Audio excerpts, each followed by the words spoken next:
जय भद्रवाही दोस्तों। स्वागत है आपका मेरे चैनल भद्रवाही ज़िंदगी में। और आज आपके साथ बड़े दिनों बाद मुलाकात हो रही है। आप भी सोचोगे कहाँ गुम हो गई। तो गुम नहीं हुई थी मैं ऑब्जर्विंग पर्सन हूँ। हमेशा अगर मैं बिज़ी भी हूँ तो भी ऑब्ज़र्व करती रहती हूँ बाहर क्या हो रहा है। तो पिछले दिनों जो 2 त्यौहार भद्रवाह में बड़े जोश खरोश से मनाए गए, एक तो कैलाश यात्रा का था और दूसरा मेला पाट हुआ। और हो भी क्यों ना, आखिर वो हमारे मेन डाइटी हैं वासुकीनाग जी भगवान, तो उनके त्यौहार तो होने ही चाहिए थे ऐसे। तो उसकी सबको बधाई तो मैंने टाइम पे दे दी थी। लेकिन फिर मैं देख रही थी कि सोशल मीडिया पे क्या कैसे और कब कब होता रहा। तो ये बड़ा, मैं क्या बताऊँ अब, ये दुखद है सुखद है, मुझे समझ नहीं आई। पर ये बात मुझे पची इसलिए नहीं क्योंकि देखिए, मेला पाट क्यों मनाया जाता है हर भद्रवाही जानता है। हर भद्रवाही बच्चे को पता है ये कहानी। हमारे पिताजी ने, दादाजी ने, पिताजी ने हमको और हम अपने बच्चों को सुना रहे हैं।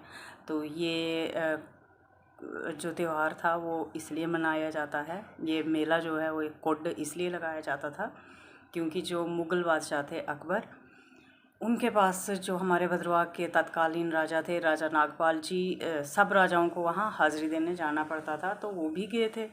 और इस तिथि से मेला पाट जब शुरू होता है, जिस दिन, उसके 3 दिन पहले से ही शायद वो दिल्ली दरबार में थे। तो वहाँ सब लोग जो थे वो राजा के आगे झुक के प्रणाम करके फिर अपनी मतलब सीट पे बैठते थे। और राजा आने वाले होते थे, सर झुका के सब लोग खड़े होते थे। तो उसमें जो राजा नागपाल थे उन्होंने सर नहीं झुकाया, सिर्फ वही अपने मतलब सर खड़ा करके रहे। बाकी सब राजा ने सर झुकाया। तो बादशाह के आने से पहले ही उनके किसी ने बोला कि बाकी लोगों ने तो सर झुका दिए हैं, लेकिन ये कोई इस छोटी सी जगह का राजा है और वो सर नहीं झुका रहा। तो बादशाह होता है, वो थोड़ी ज़्यादा बुद्धि रखते हैं। उन्होंने बोला कोई बात नहीं है, आज नहीं झुकाया कोई बात नहीं है, उनको फिर कल बुलाओ। फिर कल बुलाए तो छोटा सा दरवाज़ा कर दिया, इतना छोटा दरवाज़ा कर दिया कि सर नीचे किए बगैर अंदर एंट्री नहीं होती थी। और आगे मुग़ल बादशाह जो थे अकबर, वो बैठे हुए थे। तो उस दिन सब राजा लोग पहले मुंडी डालेंगे, अगर सर नहीं डालेंगे, पहले तो पाँव डालेंगे, और पाँव डालेंगे तो अपमान होगा। तो सब ने अपना पहले सर अंदर किया, फिर खुद अंदर गए, फिर बॉडी अंदर की। लेकिन राजा, तो जब दूसरे दिन सब राजा फिर अपना पहले सर अंदर लेके गए, फिर बाद में पाँव अंदर डाले और उनको मुग़ल बादशाह को सजदा किया, झुके।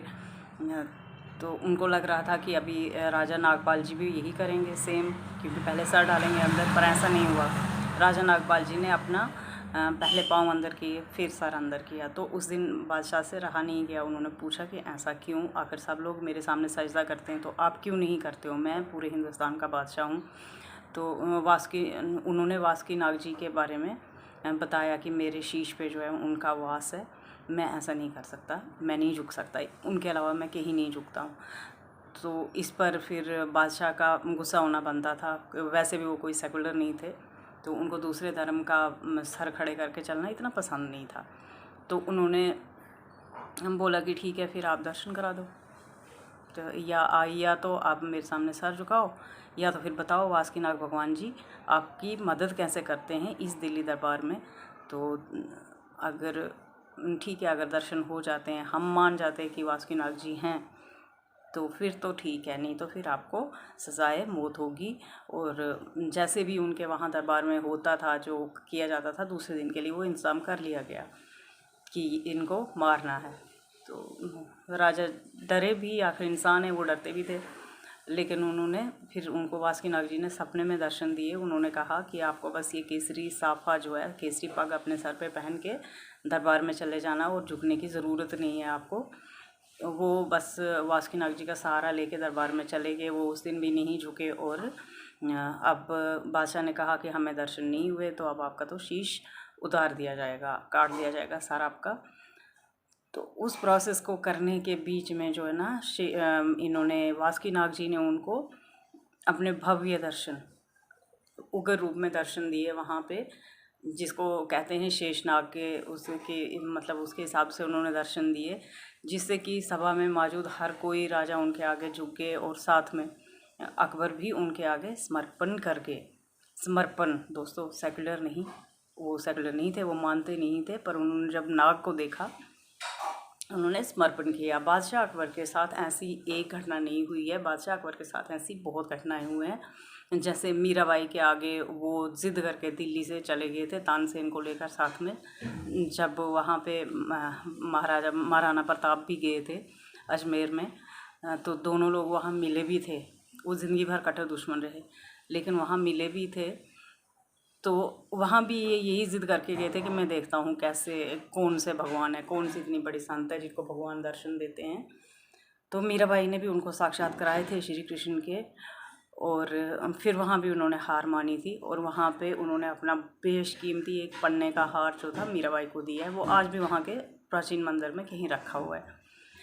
तो ये उनका एक था। दूसरा उनका ज्वालाजी माता, किसने नहीं सुनी है कहानी, ज्वालाजी माता पे भी उन्होंने अविश्वास किया था, और उन्होंने वासुकीनाग जी पे भी अविश्वास किया था। जब उन्होंने, वासुकीनाग जी ने उनको दर्शन दिए पूरी सभा में, सबने उनके आगे घुटने टेक दिए, बादशाह अकबर ने भी उनके आगे हार मानी, और उन्होंने कहा कि कोई बात नहीं, अगर आप मेरे सामने नहीं झुक रहे हो, अगर आपके ऊपर वासुकीनाग जी की इतनी बड़ी मेहर है और आप सिर्फ उनके आगे झुकते हो, तो कोई बात नहीं, आप मेरे आगे मत झुको। कि वो उनको विश्वास दिलाया गया था वहाँ, किसको, बादशाह अकबर को। आते वक्त जब राजा नागपाल जी आए तो उन्होंने अकबर बादशाह ने उनको भेंट दिए, और वो महाराजा को नहीं दिए गए, हमारे यहाँ के राजा को नहीं दिए गए थे, वो वासुकीनाग जी के सम्मान में उनको दुशाले वगैरह दिए गए थे, वहाँ से मानिक मोती दिए गए थे, जो भी आज वहाँ मेला पट में लगाया जाता, पट मीन्स वस्त्र। तो जब वो पट लगाए जाते हैं तो उसमें वो दुशाले, मेरे ख्याल से बहुत कई 100 साल तक वही चल रहा था, वही पुराने दुशाले लगाए जाते थे, अब नए भी लगाए जाते हैं। तो वो वहाँ से फिर उनको विदा किया गया, पुराना ज़माना था, तो बहुत देर में वो पहुँचे, भद्रवा पहुँचे। फिर उन्होंने अपनी जो पब्लिक थी उनके साथ ये राज शेयर किया, और देखते देखते नेक्स्ट ईयर आ गया। उन्होंने कहा कि मैं इस जीत के खुशी में एक मेला लगाना चाहता हूँ, ताकि सब लोग याद रखें उसको, इस घटना को, कि कैसे हमारे विश्वास के आगे किसी ने घुटने टेके थे हमारे सामने। तो ये धार्मिक सौहार्द का त्यौहार नहीं है दोस्तों, जैसे मजहबी इत्तेहाद का त्यौहार ये नहीं है, ये किसी के सरेंडर की और ये भगवान की जीत की कहानी का त्यौहार है। तो हम इसको मिसकंसेप्ट क्यों दे रहे हैं? मैंने बहुत सारे, अगर किसी को इतराज़ होगा तो वो मुझे कमेंट कर सकता है, लेकिन मैंने बहुत सारे सोशल मीडिया पे इंटरव्यू देखे, और इंटरव्यू में साफ कहते सुना मैंने लोगों को कि ये तो यहाँ पे अब एकता दिखा रहे हैं, यहाँ पे ये मजहबी इत्तेहाद का, धार्मिक सौहार्द का त्यौहार है। तो डिफ़ाइन करें सीधे तरीके से कि ये धार्मिक एकता का त्यौहार नहीं था। ठीक है, आप शांति से मना रहे हो, ओके, सब लोग मना रहे हैं, ओके है, कोई बात नहीं है। अगर ज़रूरी थोड़ी है कि किसी और का त्यौहार हो तो कोई और दूसरा शोर करे, ऐसा नहीं है। लेकिन इसकी सही डेफिनेशन यही थी कि ये एक हमारे भगवान जी का किसी ने सरेंडर किया था उनके आगे, तो ऐसे मनाया जाता है। और ये यहाँ पे सिर्फ वही लोग नहीं हिस्सा लेते थे, कि जो पब्लिक है वो हिस्सा लेते थे, जो उन पट्ट महाराज को बनाते हैं उनको, दशनान परिवार, वो हिस्सा लेते थे, तब के राजा हिस्सा लेते थे, राजा की बहुएं बेटियां पूरा पूरा गहना लगा के आते थे। तो ये कोई मतलब बड़ा इवेंट था, एक समुदाय के लिए बड़ा इवेंट था।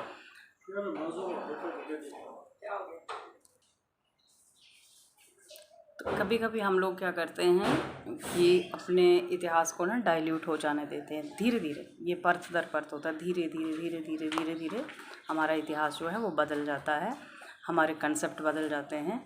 तो इस चीज़ को होने ना दिया जाए। जैसे आज ये किसी की, ये विजय दिवस से सीधा एक आपसी भाईचारे में आ गया है। आपसी भाईचारे से ये कहाँ जाएगा पता है? आपको नहीं पता है, पर अगले आने वाले टाइम में बोला जाएगा कि शुक्र करो मनाने देते हैं। मुझे किसी उनसे कोई प्रॉब्लम नहीं है, सब अपना अपना त्यौहार मनाएं, अपने अपने अच्छे से मनाएं, लेकिन इस बात को आप सोच के रखें। देखो, हमारी नई जनरेशन, हमारे बच्चों, हमें ना सनातनी बनना है, सेकुलर बनाने को तो संविधान पड़ा है, तो हमें अपनी जो परंपरा है, हमारा अपना जो भद्रवाह है, जो हमारे राजा महाराजा हुए पहले, जो उन्होंने चलाया, उसको ठीक वैसे तरीके से आप चलाएं। आपको नया एडिशन नहीं करना है, ये तड़के नहीं लगाने हैं, जो है स्टोरी वैसे ही बतानी है। ये स्टोरी नहीं है, ये इतिहास हमारे बुज़ुर्गों ने जिया है, तो आप क्यों बदलते हो? कोई बात नहीं है अगर सोशल मीडिया पे आप डाल रहे हो अपना इवेंट, कोई बात नहीं है, लेकिन हमारी माएँ बहनें बेटियाँ वहाँ पे आई होती हैं। आप ये भी ध्यान रखें। माना कि हमको पर्दा नहीं करना, लेकिन ज़रूरी है क्या इंटरनेट पे वो आप शोर मचा दो, या फिर न्यूज़ चैनल पे इसको पता नहीं कैसे कैसे से रिप्रेजेंट कर दो। अगर आपको मेरे कंटेंट से प्रॉब्लम है तो आप सीधा मुझसे कमेंट करें, मुझसे पूछें कि ये आपने ऐसा क्यों कहा।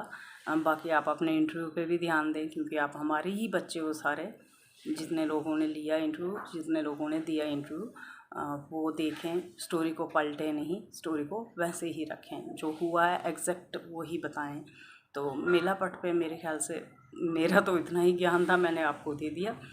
लेकिन ये सच्ची बात है, इतिहास धीरे धीरे करके बदलता है। एक नन्हा जानवर होता है, एक नन्हा जीव होता है, छोटा सा दीमक। आपने दीमक देखी होगी, अगर वो ऐसे दिख जाए ना, पूरा स्किन का छोटा सा टुकड़ा, ऐसा नहीं लगता, बहुत इनोसेंट प्राणी है वो, किसी का कुछ बिगाड़ सकता है ऐसा लगता ही नहीं है। लेकिन आपने दीमक के किए हुए नुकसान देखे हैं? तो ये जो हम अपने वर्ड्स के साथ खेलते हैं ना, ये दीमक से भी बड़ा नुकसान होता है। हम धीरे धीरे धीरे धीरे धीरे धीरे करके समाज को एक दूसरी दिशा पे ले जा रहे हैं, और हमें ये आज रियलाइज़ नहीं हो रहा है। हमारे बच्चों को आज रियलाइज़ नहीं हो रहा है। वो कह रहे हैं कुछ नहीं होता, कुछ नहीं होता, पर जब बहुत बड़ा हो जाएगा आपको दिख जाएगा। किसी के खिलाफ जाना ज़रूरी नहीं है, शोर करना ज़रूरी नहीं है, लेकिन किसी को अपने सर्कल के अंदर मत आने दो, सीधी सी बात है। तो आपको बुरा लगे तो इट्स ओके, लगने दो, कोई बात नहीं है। मुझे आप लाइक ना करना, शेयर ना करना, लेकिन थोड़ा सा टाइम निकाल के सुनना ज़रूर। नमस्कार।